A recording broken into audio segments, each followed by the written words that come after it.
का मिशन पेश किया ही नहीं तो तुम्हारी औलाद कैसे वफादार होगी। देखो हजरत गौसे आजम की माँ जब गौसे आजम को बुलाती है तो कहती बेटा कभी जिंदगी में झूठ मत बोलना। मेरे गौस ने कहा अम्मी जान अपनी जान तो दे दूंगा लेकिन माँ से किया हुआ वादा नहीं तोड़ूंगा। इसलिए मेरे भाइयों कुरान की तालीम जरूर दो। और एक जुमला में उलमा की मौजूदगी में तहदीस नेमत के तहत कह रहा हूं हाफिज साहब, ये कुरान की तालीम का नतीजा है। सच बताना पूरे मवई काजियान वालों, मैं तुमसे पूछता हूं तुम में कितने लोग हैं जो वेस्ट इंडीज गए हैं? है कोई ऐसा जो बताए मैं वेस्ट इंडीज गया हूं? यहां जितने बैठे कोई एक बता दे कि मैं वेस्ट इंडीज गया हूं। क्या तुमने कॉलेज में तालीम हासिल नहीं की? लेकिन अल्हम्दुलिल्लाह ये कुरान की तालीम का सदका है, ये कुरान की तालीम का सदका है, ये दाढ़ी और टोपी का सदका है कि जहां पर आम इंसान नहीं जा सकता अल्लाह ने इस कुरान के पढ़ने वाले को वेस्ट इंडीज का सफर करा दिया। बोलो तुम में कितने हैं मवई काजियान में जिसने अमेरिका का सफर किया है? यहां है कोई ऐसा जिसने अमेरिका का सफर किया हो?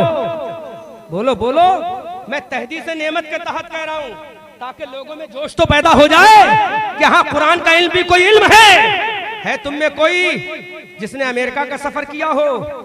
ये 37 साल के नौजवान अहमद रजा मंजरी ने इस कम उम्री में इस अल्लाह के कुरान की नेमत की वजह से अमेरिका का सफर किया है। कौन कहता है कि मौलवी खाएगा? क्या मौलवी खाएगा ही नहीं। मेरे मोबाइल में देखो अभी 10-15 टिकट फ्लाइट जहाज के पड़े हुए हैं। आओ देख लो कयामगाह में हाफिज साहब के मदरसे मिलूंगा दिखाऊंगा फ्लाइट के टिकट है कि नहीं है। तुम कितने सफर कर दो फ्लाइट के? बोलो। अरे किसी ने तो फ्लाइट देखा भी नहीं होगा। इसलिए मेरे भाइयों कुरान की तालीम को हल्के में मत लो, कुरान की तालीम को कमजोर मत समझो, वरना अगर कमजोर समझ तो मुझे बता दो कितने लोग हैं यहाँ पर बैठे हुए जिन्होंने हॉलैंड के एम्स्टर्डम का सफर किया। कोई हॉलैंड गया है आप में?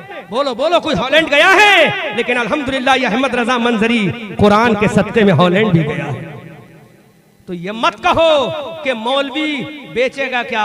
अरे मौलवी बन तो जाए सही से, मौलवी बेचेगा नहीं, मौलवी दुनिया को खरीद के रख देगा, दुनिया को खरीद के रख देगा। हाफिज साहब मौलवी बने तो सही, कठमुल्ला ना बने, क्योंकि नीम हकीम खतरे जान है और नीम मुल्ला खतरे ईमान है।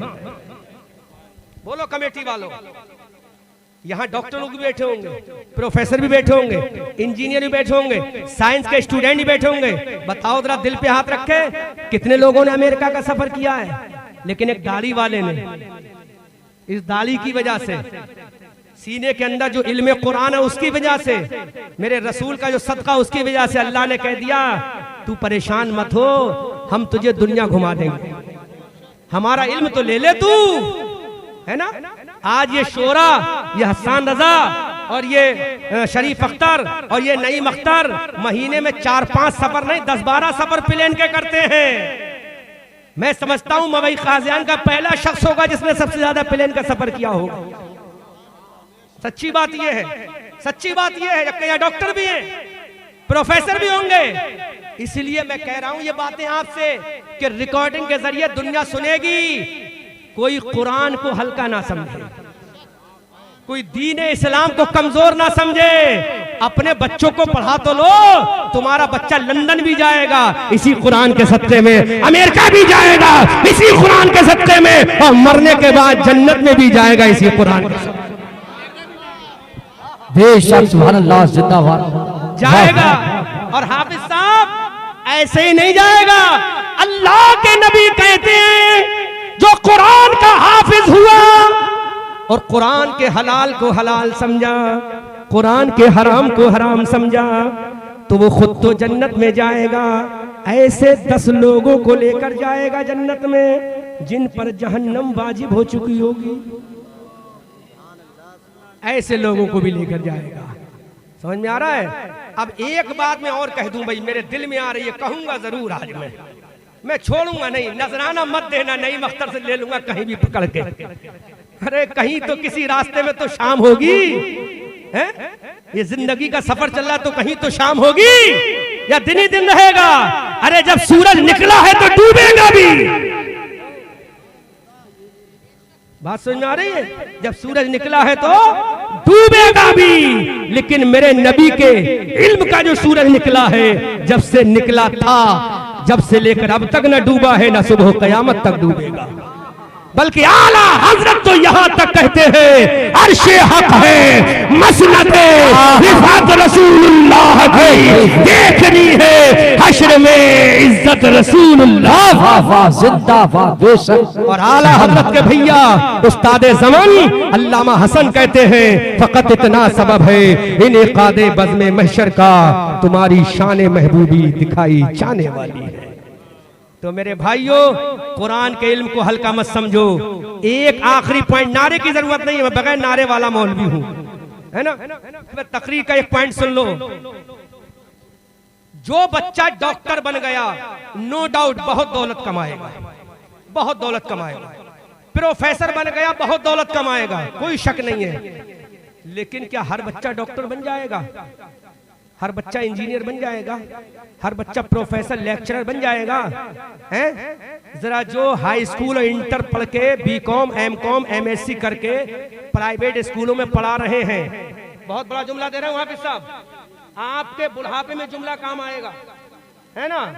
आपके शागिर्द भी 40 साल के हो चुके होंगे, शागिर्द भी कहेंगे हमारा बूढ़ा उस्ताद अभी भी जवान है, क्योंकि जिसके अंदर इल्म कुरान है वो हमेशा जवान है ना। बहुत हाफिज पैदा किए इन्होंने, मुझे बता रहे थे एक बार हजरत, मैंने बहुत हाफिज बना दिए, अल्लाह सलामत रखे।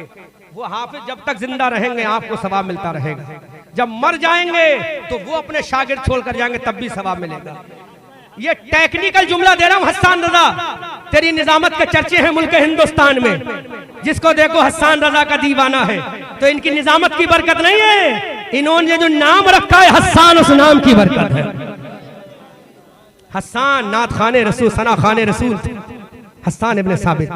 तो हाफिज साहब सुन लो, सब लोग नौजवानों तवज्जो है ना आपकी, बोल दूं, हर बच्चा डॉक्टर नहीं बन पाता है, हर बच्चा इंजीनियर भी नहीं बन पाता है।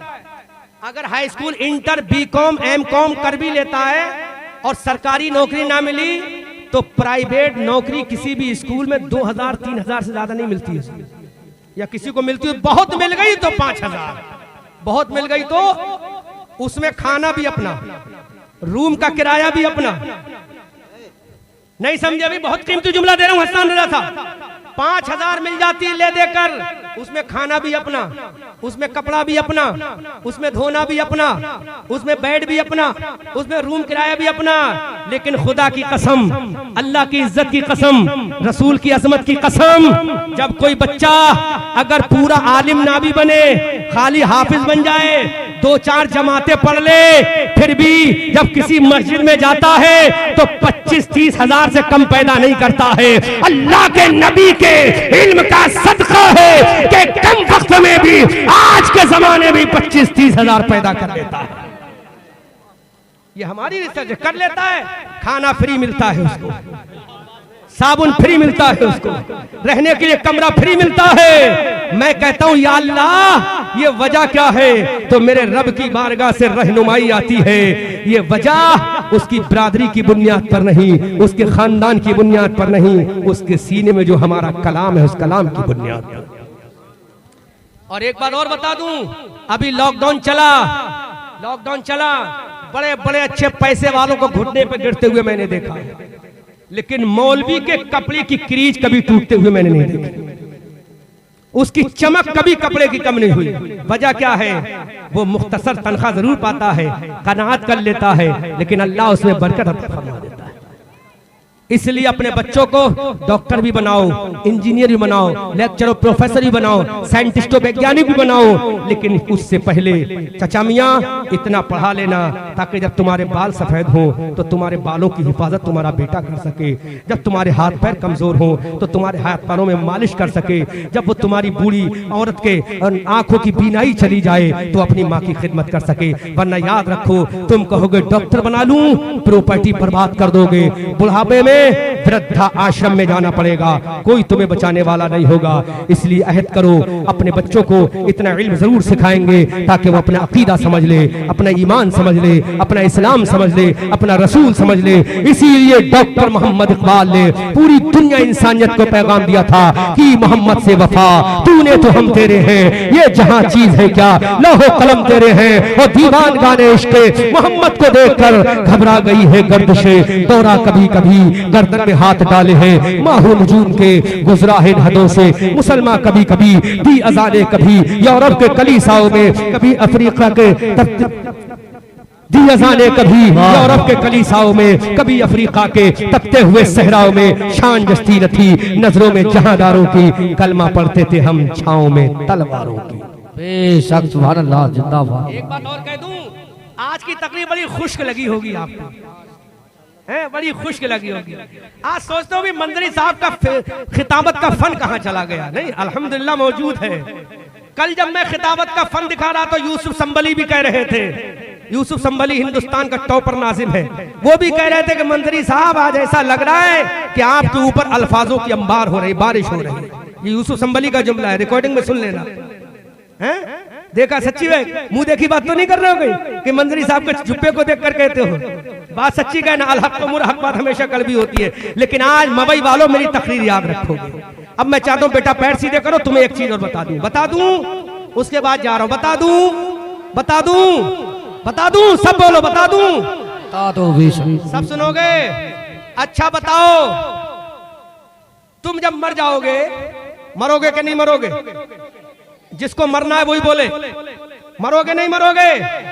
मरोगे। अब हाथ नीचे कर लो। बहुत अच्छा सवाल करो हाफिज साहब, सुन लो। इन दाढ़ियों को कमजोर मत समझो, ये दाढ़ियां बहुत स्मार्ट है, अल्हम्दुलिल्लाह बहुत स्मार्ट है। इन दाढ़ियों का बोझ हर किसी के बस की बात नहीं है उठा सके।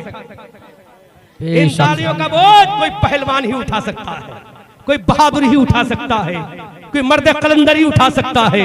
लो मैं पैगाम दे रहा हूं, उसको नोट कर लो। जब तुम मरोगे, बोलो तुम्हारी नमाज जनाजा कोई डॉक्टर पढ़ाएगा? अगर कोई डॉक्टर आ जाए तो नमाज जनाजा पढ़वाओगे? क्यों नहीं पढ़वाओगे? डॉक्टर है भाई, बहुत बड़ा स्पेशलिस्ट है, क्यों नहीं पढ़वाओगे? तो कहोगे नहीं भाई घर वालों, किसी डॉक्टर से मत पढ़वाना। घर वाले कहेंगे क्यों नहीं पढ़वाना? तो कहोगे इसलिए वो टाई पहना होगा। क्या पहना होगा? टाई पहना होगा। बड़े से बड़े शराबी जुआरी की भी तमन्ना होगी मेरी नमाज जनाजा कोई डॉक्टर ना पढ़ाए, कोई आलिम दीन पढ़ा दे। कौन पढ़ाएगा तुम्हारी नमाज? डॉक्टर पढ़ाएगा? नहीं, तुम खुद भी वसीयत करोगे डॉक्टर से ना पढ़वाई जाए, बल्कि मेरी नमाज जनाजा किसी हाफिज आलिम से पढ़वाई जाए। तो क्यों ना अपने बच्चों को इतना बना लो? ये कोई जरूरी थोड़ी है कि पूरा हाफिज बन जाए, आलिम बन जाए। इल्म दीन सीखना फर्ज है ना? पूरा आलिम बनना फर्ज थोड़ी है। इतना इल्म सीख लो कि हलाल और हराम में फर्क कर सको, हलाल और हराम में फर्क कर सको। वुजू के मसाइल, गुस्ल के मसाइल, नमाज के मसाइल, इतना सीखना तुम पर फर्ज है। और मेरे भाइयों, पैदाइश से लेकर बचपने तक, बचपने से लेकर जवानी तक, जवानी से लेकर बुढ़ापे तक, बुढ़ापे से लेकर नज़ा तक, नज़ा से लेकर मौत तक, मौत से लेकर कफन तक, कफन से लेकर गुस्ल तक, गुस्ल से लेकर कब्र तक, कब्र से लेकर हश्र तक, हश्र से लेकर जन्नत तक किसी डॉक्टर की जरूरत नहीं है, बल्कि आलिम दीन की जरूरत है। इसलिए मेरे भाइयों, इन मदरसों की कद्र करो, इन मस्जिदों की कद्र करो, आलिमों की कद्र करो, ताकि तुम्हारी जिंदगी भी अच्छी हो और आखिरत भी अच्छी हो। खूब पढ़ाओ, खूब पढ़ाओ, लेकिन अपने माँ बाप का हक समझो। माँ बाप के बारे में अल्लाह के नबी फरमाते हैं, अगर तुमने माँ बाप को नाराज किया तो अल्लाह भी तुमसे उस वक्त राजी नहीं होगा जब तक तुम्हारे माँ बाप राजी ना हो जाए। बस आज यही मेरा तलख पैगाम जो मैंने मवई काजियान की आवाम के नाम किया है, अल्लाह इस पैगाम पर मुझे भी और मवई काजियान के लोगों को भी अमल करने की तौफीक अता फरमाए। सूरज हूँ, जिंदगी की रमक छोड़ जाऊंगा, मैं डूब भी गया तो शफक छोड़ जाऊंगा। हम आतिश सोजा में भी हक बात कहेंगे, कुंदन की तरह दहर में ताबिंदा रहेंगे। तारीख बताती है कि हर दौरे सितम में हम जिंदा थे, जिंदा हैं, जिंदा ही रहेंगे। 2014 में भी जिंदा है, 2021 में भी जिंदा है, और इंशाअल्लाह हम मर गए तो 2024 में भी हमारी कौम जिंदा रहेगी। इशारे वाले इशारा समझ गए होंगे, है ना? इसीलिए आला हजरत कहते हैं, ऐ रज़ा या अहमदे नूरी का फैज़े नूर है, हो गई मेरी गजल पढ़कर कसीदा नूर का, हो गई मेरी गजल पढ़कर कसीदा नूर का। खूब की सैरे चमन, फूल चुने शाद रहे, बाग बा जाता हूँ मैं, गुलशन तेरा आबाद रहे। रहा चमन तो फूल खिलेंगे, रही जिंदगी तो मवई वालों फिर मिलेंगे। वमा अलैना इल्लल बलागुल मुबीन। इस्लाम जिंदाबाद, पैगाम इस्लाम पैंदाबाद, मवई काजियान का मुसलमान जिंदाबाद, यहाँ की इबादत गाहें पैंदाबाद। वमा अलैना इल्लल बलागुल मुबीन। अस्सलामु अलैकुम व रहमतुल्लाह।